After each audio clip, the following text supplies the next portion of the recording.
Good morning and welcome to Redeemer Lutheran Church. I'm Pastor Gary Lodeholt.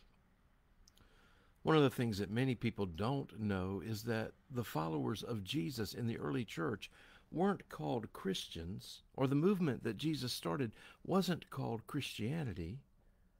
Rather, it was called the Way, and people were called followers of the Way. Because we now call ourselves Christian, we sometimes miss the meaning of that original designation, the way. It implies that the life of faith is one of a journey. We are on a journey to our ultimate destination with God. It's also good to be on the way together.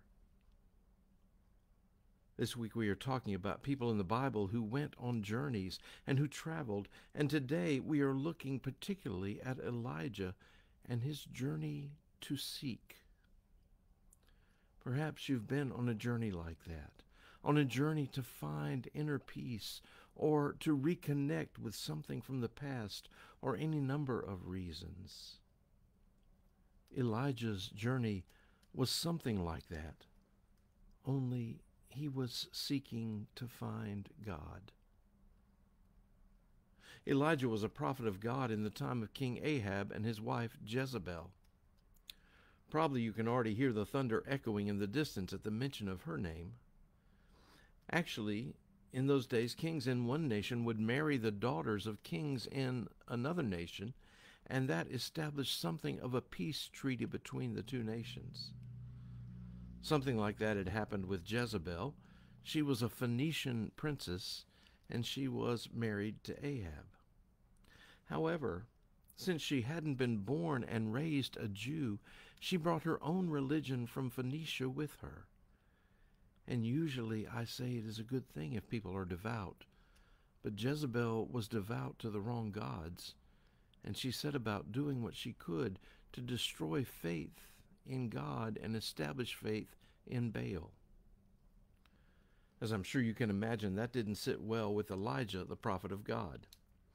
And eventually this all led to a showdown on Mount Carmel with all of Baal's prophets against Elijah, and Elijah clearly showed who was God, and it ended up with all the prophets of Baal being killed.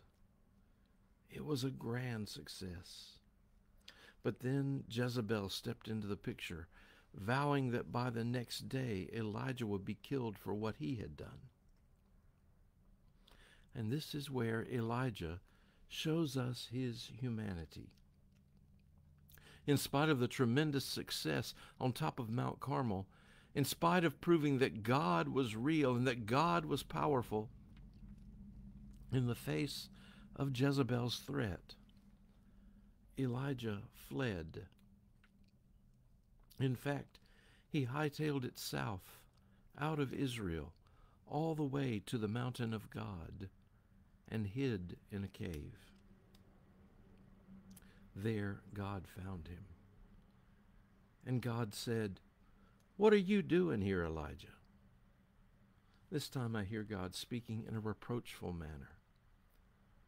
Elijah tells all that has happened and the threat he faces, and God tells him to go stand at the face of the cave. There is suddenly a great wind, but God wasn't in the wind. And then there was an earthquake, but God wasn't in the earthquake. And then there was a fire, but again, God wasn't in the fire. And then there was a sound of sheer silence. And Elijah knew he was in the very presence of God. And once again God speaks, this time I think with gentle love and understanding. "What are you doing here, Elijah?" Elijah answers as he had before, and God tells him to go back, for God will be with him. Elijah is to continue his mission to speak the word of God to the people.